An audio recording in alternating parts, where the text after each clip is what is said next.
শরীরে যেহেতু সোজা যাবে কেমনে। এখন কথা হইল যে এখন আপনি বছরে হজ করতে পারবেন একবার, তাও গেলে কবুল হলো কি হলো না তা জানা নাই।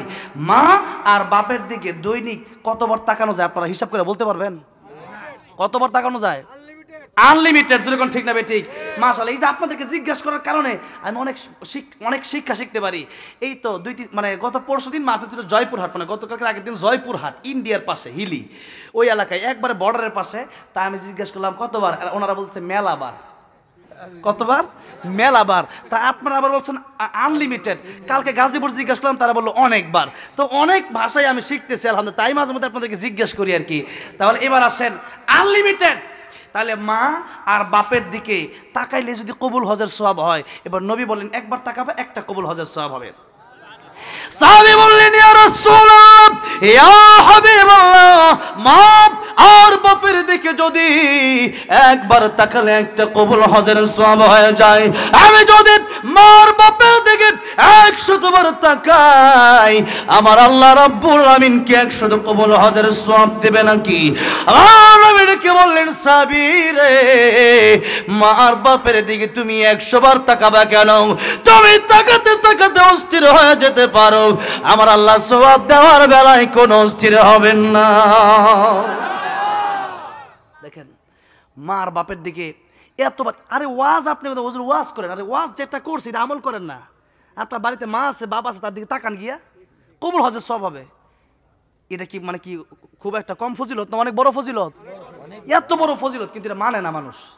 মানটা দিচ্ছে কি রে আবু বকর কই, আরে কি হয়েছে কও, হেদিকে মা আছে হেদিকে, হ্যাঁ যা হেদিকে। তাহলে দেখেন অবস্থাটা বোঝেন একটু, মানে ফজিলত তো বলি, এটা সে ফজিলত। কেউ যদি একবার হজে যাইতে পারে তাহলে পুরো এলাকা সরায় আমি হজে যাইতেছি, যেরকম ঠিক না ঠিক? দোয়া হজ যাইতেছি, দোয়া কইরো কিন্তু বুঝছো নি, আর কইও জানাই দিও আব্দুল্লাহ কইয়ে দিও যে আমি হজ করবো যাইতেছি, বুঝছো না? আর অবস্থাটা বোঝেন। আর বেটা মা আর বাপের দিকে তাকাইলে দৈনিক 1000 বার তাকাইলে 1000 কবুল হজের সব, ওটা তো কও লাগে না, ওইটা জীবনে কও না, মা ডাক দে ওইদিকে, হ্যাঁ যাও এইদিকে, যেরকম ঠিক না ঠিক? তাহলে বলেন তো এই যে একটা ওয়াজ শুনলেন যে মার বাপের দিকে তাকাইলে কবুল হজের সব, তো তাকাবেন তো? এখন তাকাবো মানে এমনি চায় রইলেন, এটা কি হইল? এটা তা ইটার নাম না। সিস্টেম হইল যে মা আর বাপ কেমনে খুশি হয় সেভাবে তাকাবেন। মা আর বাপ কেমনে খুশি হতে চাচ্ছে, যেরকম ঠিক না ঠিক ওইভাবে তাকাবেন।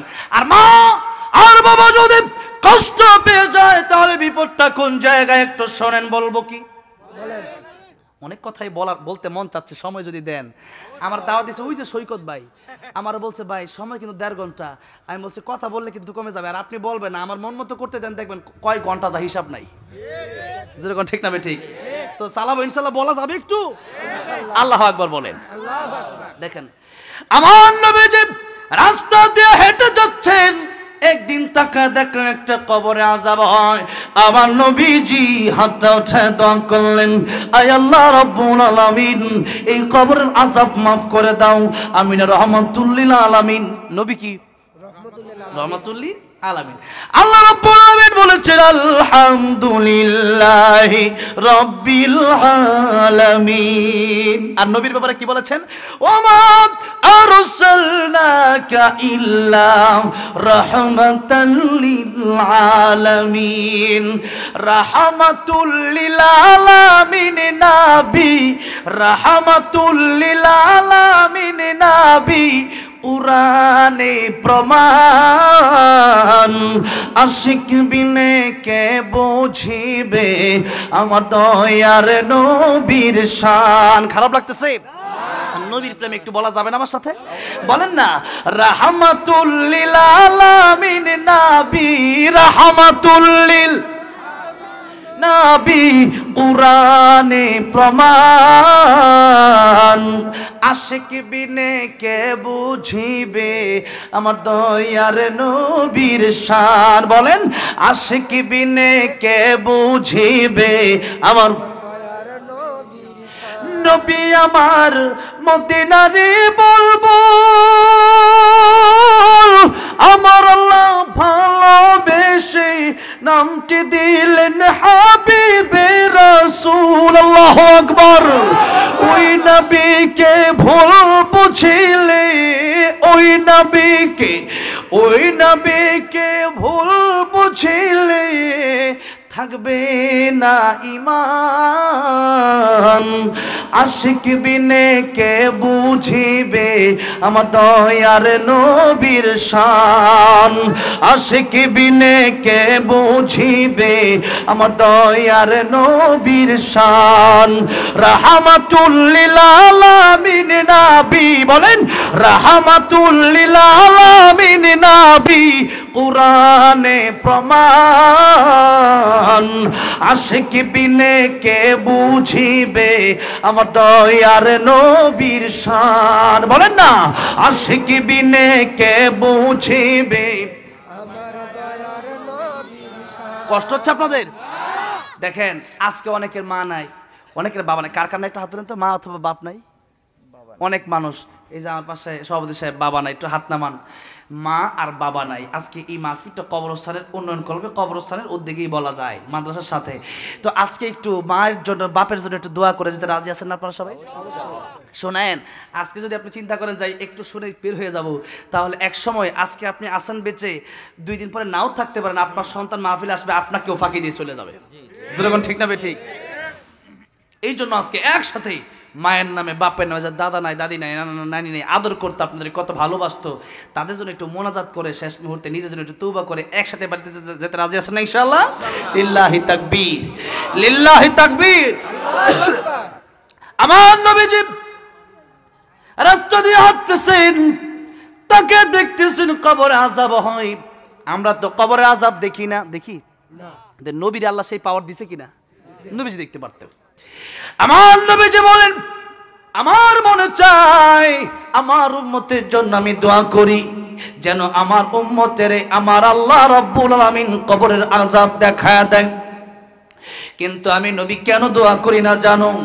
আমি নবী দোয়া করি না এই জন্য, কারণ হলো মানুষ যদি কবরে আযাব দেখে, তাহলে তার বাপের লাশ নিয়ে মানুষ কবরে যাবে না, তার মায়ের লাশ নিয়ে মানুষ কবরে যাবে না, মানুষ তার ভাইয়ের লাশ নিয়ে কবরে যাবে না, মানুষ তার বোনের লাশ নিয়ে কবরে যাবে না।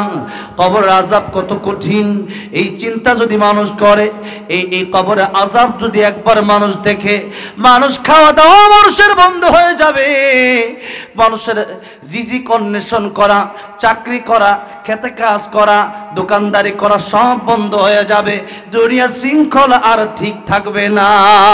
এই জন্যই বলে আমি তোমরা কবর আযাব দেখবা, আমি চাই, কিন্তু তোমরা কবর আযাব দেখলে পরে দুনিয়ার শৃঙ্খলা ঠিক থাকবে না। বাপের লাশ যেমন সেমনি রেখে দেবা, কবরে যাবা না, ডরে যে আমার বাপের কবর দিলে কি আযাব জানি হয়। এই আযাব যদি দেখতো মানুষ, তার কবর নিয়ে যেত, অনেকেই তো লাশ রেখে দিত, যেরকম ঠিক না বে ঠিক? আমার ভাইরা, আমার মুরব্বী বাবাজিরা, আল্লাহ তাআলা আমার নবীকে সেই কবরের আযাবটা দেখাইছেন, দেখান নাই? দেখেছে অসংখ্য ঘটনা। আমার নবীজি যেই মাত্র দেখলেন কবরে আযাব হয়, আমার নবীজি আমার আল্লাহর কাছে একবার হাত উঠালেন, আয় আল্লাহ তাআলা, আমি তো রাহমাতুল লিল আলামিন নবী, এই কবর আযাব হয় আমার তো সহ্য হয় না, আয় আল্লাহ রাব্বুল আলামিন, কবর আযাব কি মাফ করে দেওয়া যায় না? আয় আল্লাহ, মেহেরবানি করে কবর আযাব তুমি মাফ করে দাও। সাহাবীরা বললেন আমিন। নবী তাকায় দেখতেছেন কবর আযাব মাফ হয় না। নবীর হাতের দাম আছে না নাই? নবী দোয়া করছে, কিন্তু কবর আযাব কি হয় না? মাফ হয় না।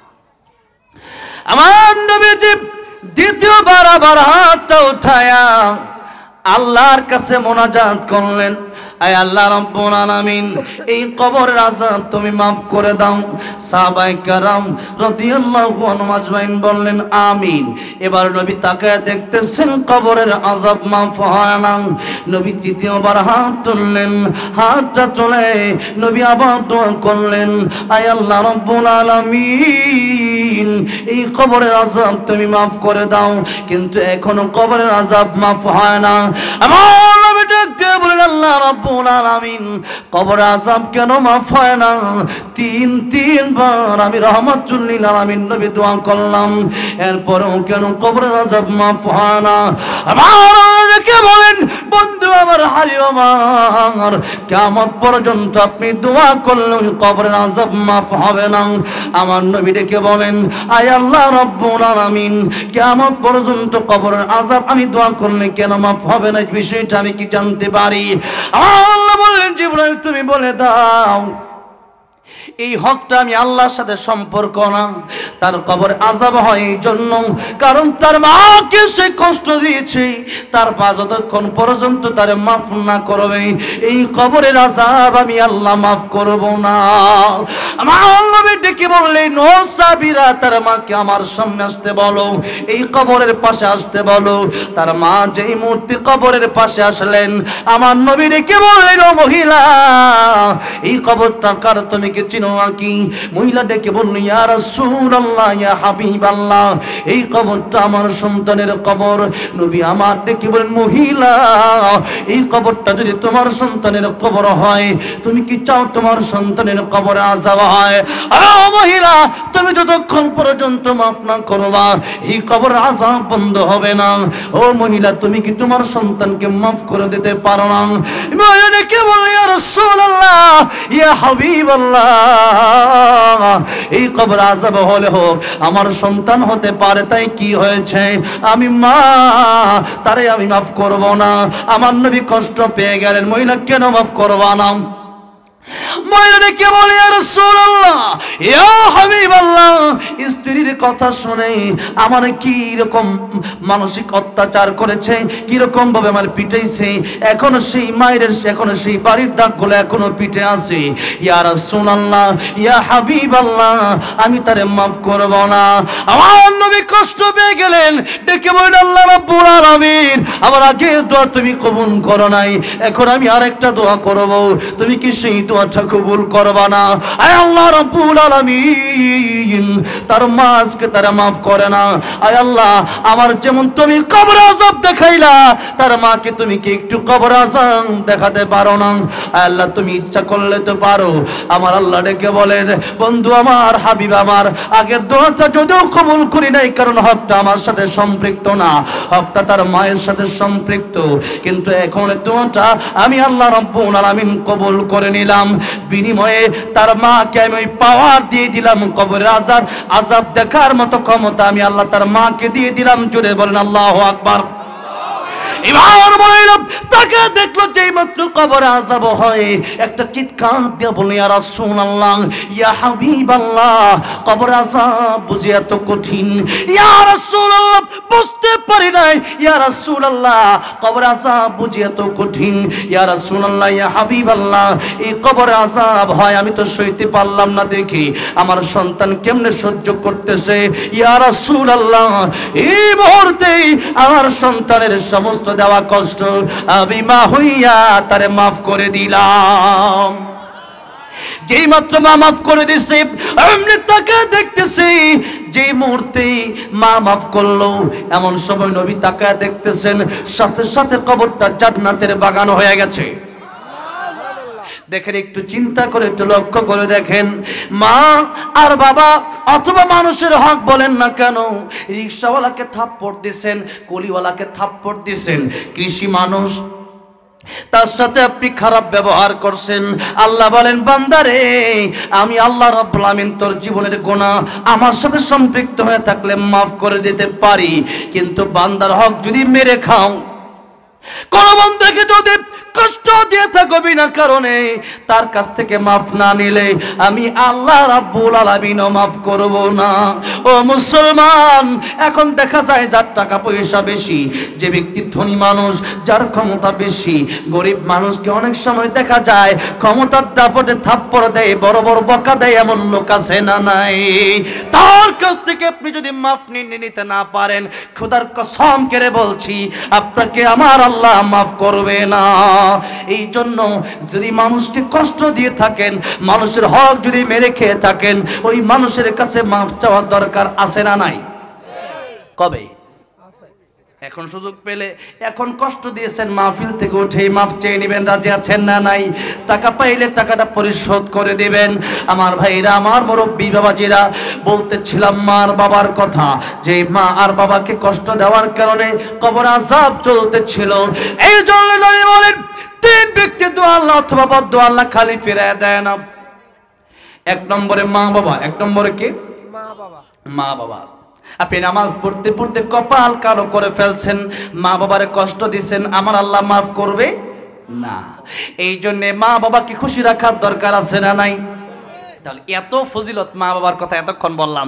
এবার ইমাম সুফিয়ান সাওরি রহমতুল্লাহ, মনে আছে কথাটা, গীবতের কথা? তার খাদেমকে টাকা পয়সা দিয়ে কি বললো? যে কিয়ামতের ময়দানে ওই ব্যক্তিকে আমি টাকা পয়সা দিলাম, ওই ব্যক্তিকে আমি হাদিয়া দিলাম। কেন? কারণ এই ব্যক্তি আমার যত উপকার করবে, আমার মা বাপু আমার তত বড় উপকার করতে পারবে না। খাদেম বললেন, হুজুর কি কথা বললেন? যে মা বাবার কথা আল্লাহ কোরআনে আল্লাহর ইবাদতের পরেই বললেন, সেই মা বাবা উপকার করতে পারবে না মানে কি? তিনি বললেন, ও খাদেম শোনো, কিয়ামতের ময়দানে যে ব্যক্তি আমার বিরুদ্ধে গীবত করবে, তার ক্ষতিটা কোন জায়গায়? তার নেক আমলগুলো আল্লাহ আমাকে দিয়ে দিবে। অথচ ইয়াউমা ইয়াফিরুল মারউ মিন আখিহি ওয়া উম্মিহি ওয়া আবি, আল্লাহ বলতেছেন কিয়ামতের ময়দানে মা বাপ সন্তানকে চিনবে না। কোরআন শরীফে আয়াতটা নাই, সূরা আয়াব আছে।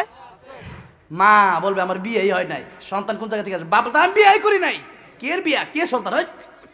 এখন ওই মুহূর্তে এত বিপদের সময় মা বাপ সন্তানের পরিচয়, একটা নেকি যদি খালি মিজানের পাল্লায় কম হয়ে যায়, তাহলে যাওয়া লাগবে জাহান্নামে। এই চিন্তা করে, যেরকম ঠিক না ঠিক। কিন্তু কেউ যদি কারো বিরুদ্ধে গীবত করে, কিয়ামতের ময়দানে আল্লাহ তাআলা রাখবেন যে তোমার নেকিগুলো তারা দিয়ে তার বিরুদ্ধে গীবত করছিল কেন, তার কাছে মাফ চাইছিল না। এখন এই বিচার হবে এখানে, তার সম্মান নষ্ট করছো কেন? এখন দুইটা ক্ষতি নবী বললেন, একটা হলো তোমার নেক আমল তাকে দিয়ে দেওয়া হবে, আর তার গুনাহগুলো তোমার দিয়ে দেওয়া হবে। বিনিময় তুমি যাবা জাহান্নামে গীবত করার কারণে। যার বিরুদ্ধে গীবত করলা সে যাবে জান্নাতে। যেরকম সুবহানাল্লাহ, জান্নাতে যদি যাইতে পারি গীবত তোলার কারণে, আর মা বাবা সেদিন একটা উপকার করবে না, তাহলে সেই গীবত যে করছে এটা চা খাওয়ানোর দরকার আছে না নাই? আর চা না খালি বিরিয়ানি খাওয়া দরকার, বিরিয়ানি খাওয়া দরকার, বিরিয়ানি খাওয়ানো দরকার, যেরকম ঠিক না ঠিক? ডাব খাওয়ানো দরকার। আরে 500 টাকা 1000 টাকা হাদিয়া দেওয়া দরকার। তোর কারণে কিয়ামতের মধ্যে আমি বাঁচা যাবো, ঠিক না বেঠিক? তোর নেক আমল আমার দেওয়া লাগবো। আর এখন হুজুরের তো নেক আমলই নাই, আল্লাহর নেক আমল না থাকলে তার গুনাহ নিয়ে তুমি জাহান্নামে যাও। আমি আল্লাহর পক্ষ থেকে নিকে দিয়ে দিলাম। তাহলে গীবত যদি কেউ যদি করে, শুনছেন যে আমার বিরুদ্ধে একজন বদনাম কইছে, এরে গিয়ে আপনি কইবেন দোস্ত আসা খাই, তুই আমার সবচেয়ে বড় দোস্ত।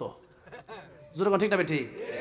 চা যদি না খাইতে চায়, 5টার একটা কয়েন ওর পকেটে দিয়ে আইবেন, তুই খাইস, জনমের খাওয়া খা, বুঝবে কিয়ামতের ময়দানে। যেরকম ঠিক না বেঠিক?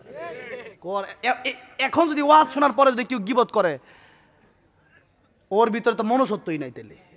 যেরকম ঠিক না বেঠিক? এখন তাহলে কি গীবত করবেন না ছাড়বেন? ছাড়বো। হ্যাঁ, ছেড়ে দিতে হবে। আল্লাহ তৌফিক দান করুন, আমিন। আরে নবী বলছেন, আল কাইসু মান দানা নাফসাহু, তুমি তোমার নিয়ে চিন্তা করো। আরে আমার কবরে তো আমি যাব, আপনি যাবেন না। আপনার কবরে আমি যাব না, তা আমার চিন্তা আপনার নিয়ে আমি এত চিন্তা করার টাইম কই? আমি খাই আমার টাকা দিয়ে, চিন্তা আপনার নিয়ে ব্যস্ত হয়ে পড়ে রয়েছি আমি। আহা মুসলমান, আজকে শুধু ওইটা করছে ওইটা করলো কেন, মাইন্ডটা চিন্তা করতে করতে আজকে দেশটা শেষ। চার দোকানে বইলেই হ্যাঁ খারাপ, আব্দুল আজিজ খারাপ, আব্দুল গফুর খারাপ, আব্দুর রহমান খারাপ, আব্দুল্লাহ খারাপ, মানে নাম ধরে ধরে গীবত করতেছে। যেরকম ঠিক না ঠিক? হ্যাঁ, মেয়েটা বেশি একটা সুবিধা না, মানে কাইলা বিয়ে দিছে হোমুক জায়গা, খালি একটা দোষ আছে। যেরকম ঠিক না বেঠে? এই কারণে কিয়ামতের ময়দানে আপনি জাহান্নামে যাবেন, আর যার বিরুদ্ধে গীবত করলেন সে যাবে জান্নাতে। সে দোষী হয়েছে, এরপরে সে জান্নাতে যাবে। আর আপনি তার বিরুদ্ধে যে দোষটা করছে এটা বলার কারণে আপনি জাহান্নামে যাবেন। কথাটা বুঝে আসছে আমার ভাইরা?